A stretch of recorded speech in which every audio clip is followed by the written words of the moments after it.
Foundation for inviting me to this event, which is probably one of the first events that I attended in Southeast Asia outside my own home country, Thailand.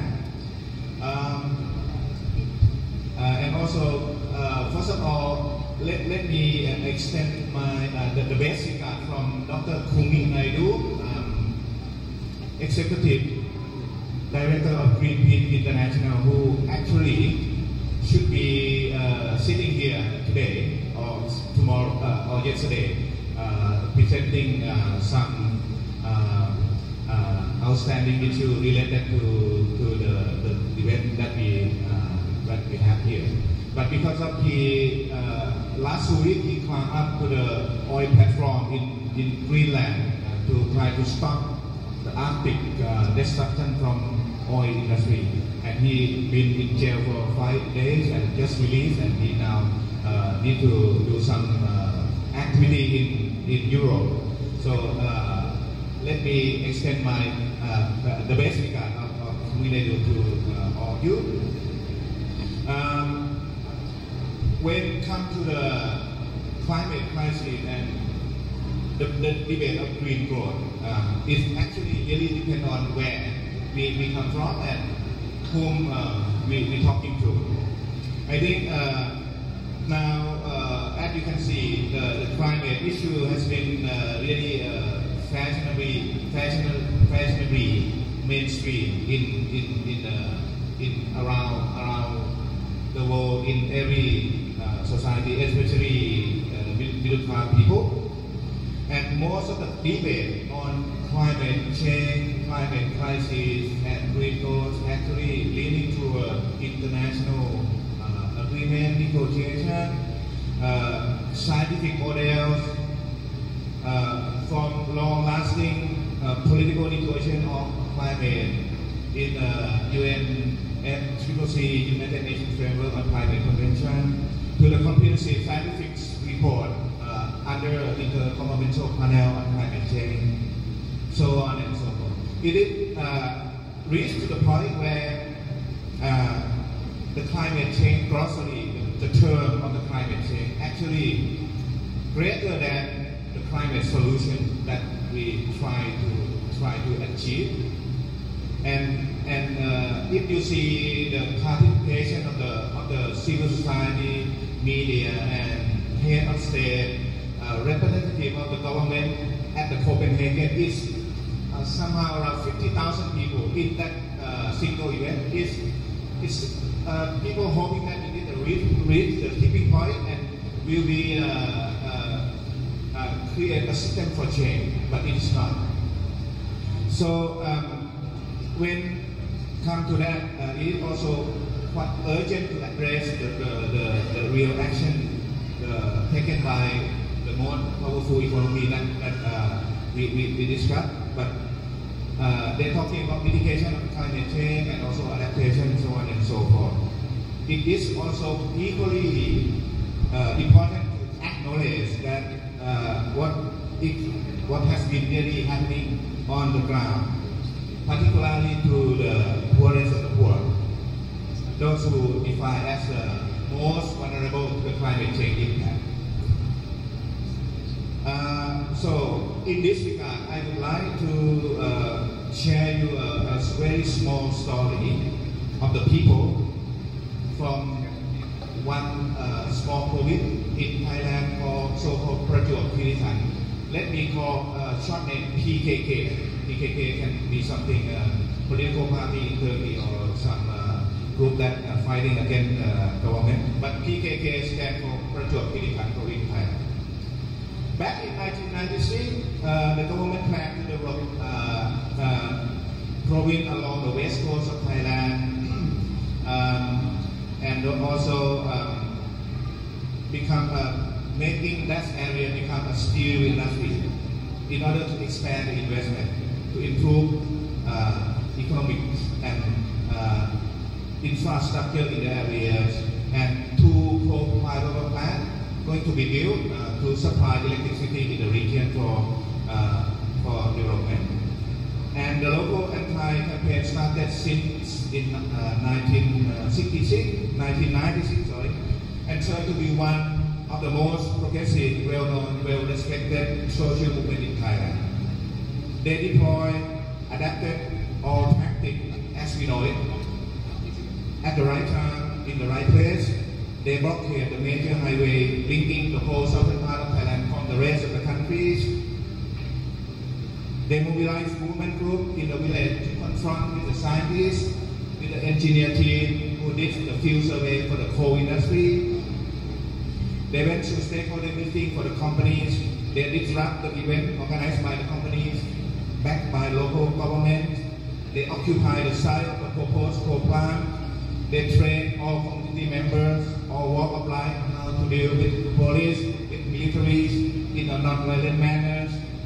They donate their blood to the bank, to the blood bank, just in case crackdown going to happen. So they prepare something that you can imagine. So the most controversial one around this movement is about symbolic message. They put a very strong message in the public. If you build, we will burn it.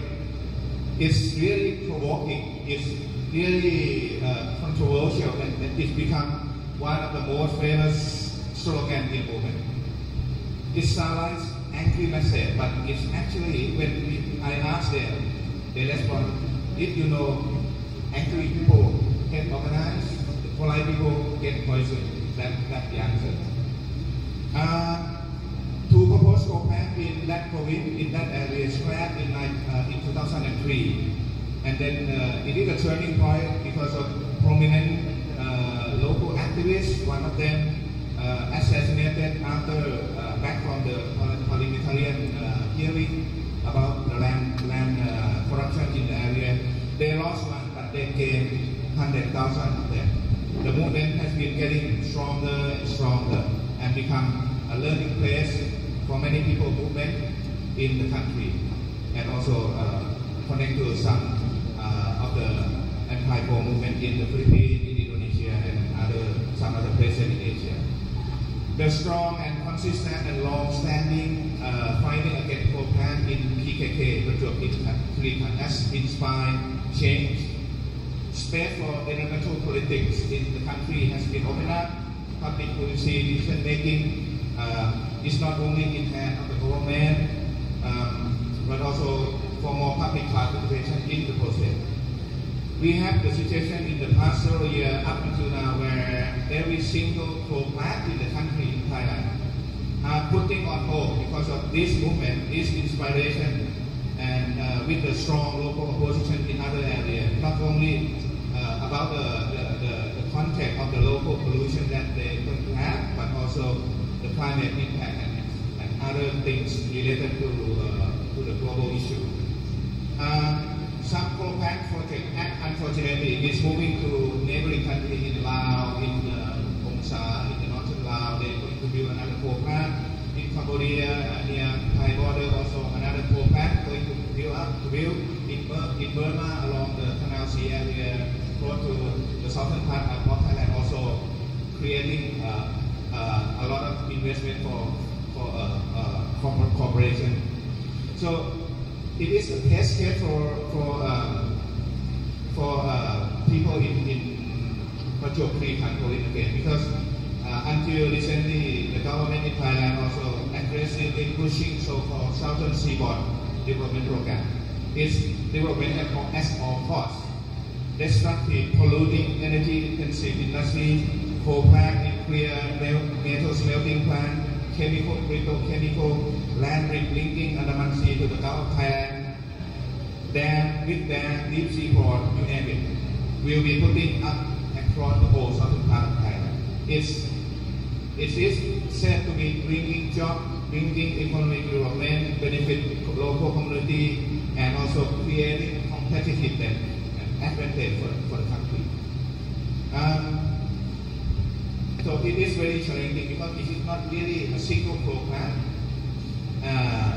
It's a whole concept of the current economic paradigm development product. We need development, we need electricity, we need foreign direct investment.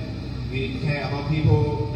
We will bring greenhouse gas emission down because of nuclear plant. So don't worry. That the government says. So the movement in PKK also framed by government key figure pointing figure at them. You done nothing. You anti-development. You protest and protest. You stop this, stop that. And people in PKK said, hold on. We killed the bloody coal plant. Not only one, two. That's cost taxpayer money for 1,000 million US. That's contribute to global warming, accelerated climate change. As long as that they say we have fresh air to breathe, unpolluted state, we can fish coconut, pineapple, we can harvest. The life of the people live their life on the motherland peacefully and happily.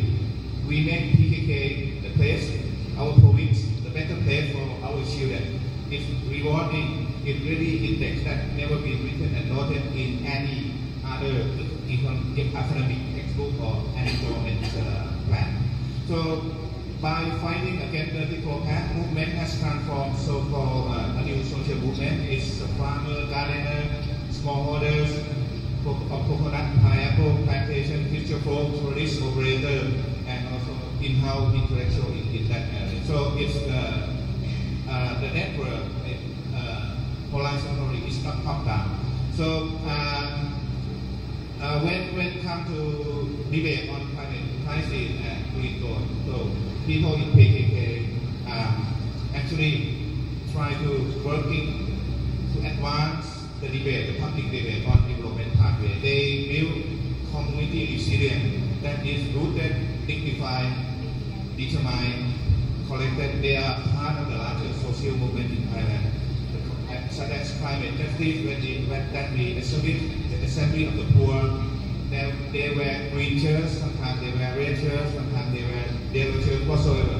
With a symbolic and a unique, they are provoking. At the same time, there are a lot of sense of humor. They challenge the authority. They have courage and vision for the future.